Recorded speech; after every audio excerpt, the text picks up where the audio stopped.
Our enhanced barley variety trials with SAS barley are continuing. Many of the AgriArm sites have participated in these studies. In the past, we've discovered that a newer variety like Synergy required about 10 to 20 pounds per acre more nitrogen than an old variety like Metcalf. This makes intuitive sense as Synergy is about 15% higher yielding than Metcalf.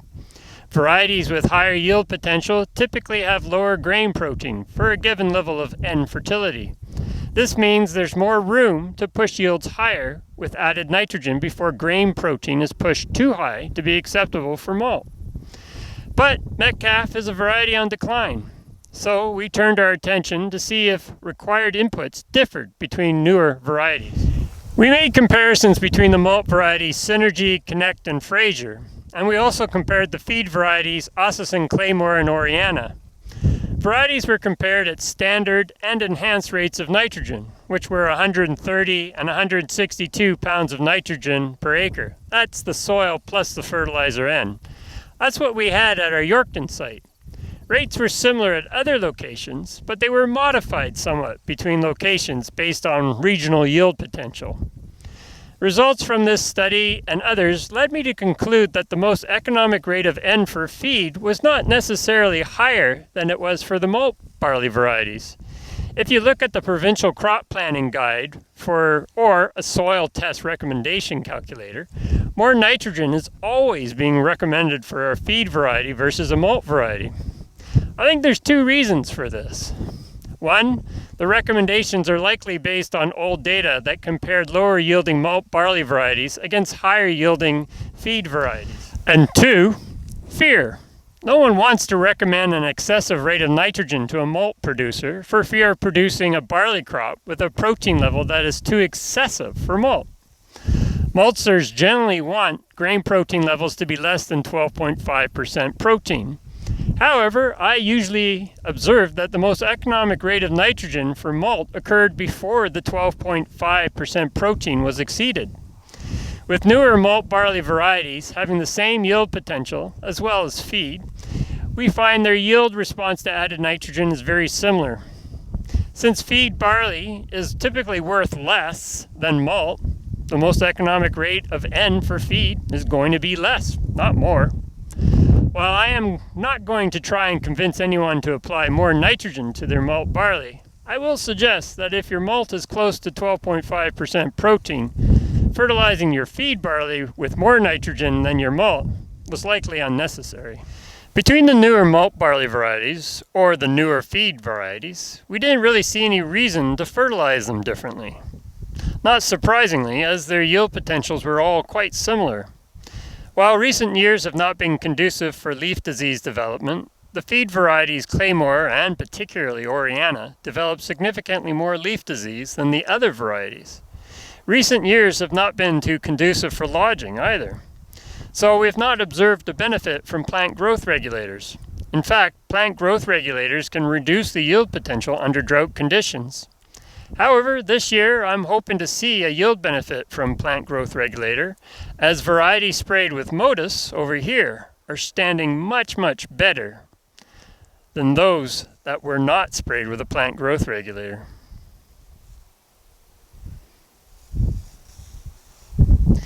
In this study, we are looking at the malt varieties AAC Prairie and Churchill versus the feed variety CDC Durango and AB Wrangler. We're comparing these varieties under standard and enhanced rates of nitrogen, with and without plant growth regulator, and with and without fungicide. These varieties are very new and are anticipated to become popular in the future. If they do indeed become popular, we will hopefully have data to advise farmers when they are currently growing these varieties and not after they've moved on to other varieties. Well, let's see how the results check out. AgriArm sites involved in the 2024 study are located in Indian Head, Melfort, Scott, Swift Current, and Yorkton. This work was developed by Mitchell Japp, with financial support coming from Sask Barley. The trials were a split plot design. The main plot factor compares 4 levels of management that vary the amount of nitrogen with and without the use of PGR and fungicide. The 2 levels of nitrogen compared are referred to as either standard or enhanced. These rates varied somewhat between locations based on their historical yield potential. For example, the standard and enhanced rates of soil plus fertilizer nitrogen at Swift Current were 100 and 125 pounds per acre. In contrast, rates of 130 versus 162 pounds of nitrogen per acre were compared at Yorkton and Melfort, where the yield potential is higher in the black soil zone. The fungicide used was Trivapro and the PGR was Modus. To determine the impact of PGR, we are comparing management C versus A. This means the impact of PGR is being determined at the standard rate of nitrogen with fungicide. Likewise, the impact of enhancing nitrogen, management B versus A, is being determined with fungicide but not with PGR. The impact of fungicide is being determined at the standard rate of nitrogen without PGR, and finally the impact of fungicide plus PGR is being determined at the standard rate of nitrogen. The subplot factor is variety. These new varieties were chosen because they have potential to be widely adopted. The hope is to have information to share with producers when they are growing these varieties and not after they've moved on to the next best thing. AAC Prairie and CDC Churchill are malt varieties, and CDC Durango and AB Wrangler are feed varieties. So we have 4 levels of management by 4 varieties, which gives us a total of 16 treatments. Let's start with looking at the impact of PGR on barley. Here we have the average crop height with and without PGR at each location. You can see PGR in blue significantly reduced the height of barley at all sites. No interactions with varieties were detected, meaning the impact of PGR and crop height didn't differ between the varieties. Reduction in height was quite substantial at Melfort. Plants were already short at Swift Current due to drought. This chart shows the level of lodging with and without PGR at each location. 0 means no lodging and 9 is flat to the ground. PGR in blue significantly reduced lodging at all sites but Swift Current, which was droughted. However, there were interactions at Yorkton, Melfort, and Indian Head. This means the impact of PGR on lodging differed between varieties. At Melfort, lodging was significantly reduced by PGR for all varieties except CDC Durango, which didn't lodge with or without PGR. This fits with published lodging ratings as Durango has very good resistance to lodging, and others are only rated as either fair or good. Like Melfort, PGR at Yorkton greatly reduced lodging for Prairie and Churchill, and had a more modest effect on Durango. Again, very good resistance for Durango is expected, but Wrangler seems to be resisting lodging better than expected, as it only has a fair rating. Here's an aerial picture of our Yorkton site, which I showed you from the field in the introduction to the study. The areas sprayed with PGR have been marked in black. You can see how well the PGR has kept the crop standing. At Indian Head, PGR only significantly reduced lodging levels for Churchill and Wrangler. It's a little odd that lodging was so low for AAC Prairie since it's only rated as having fair resistance to lodging. So how well did yield respond to PGR?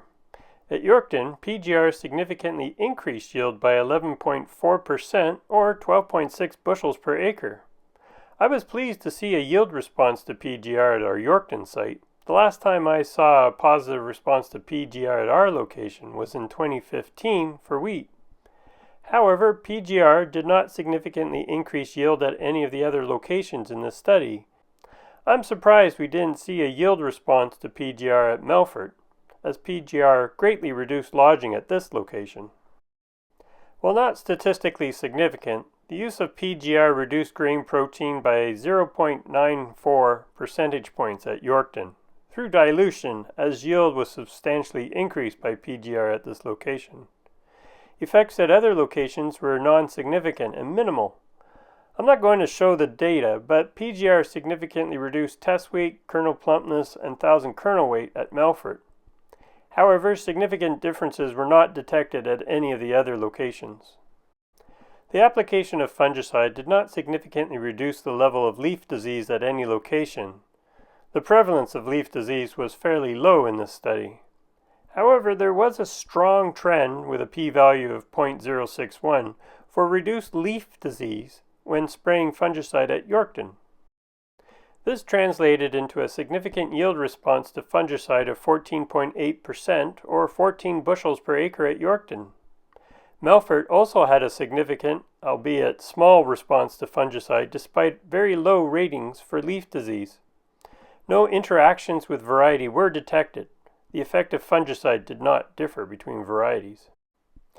Fungicide resulted in a numerical decline in protein at Yorkton, which would be related to dilution from the yield increase. Protein was virtually identical with and without fungicide at all the other locations.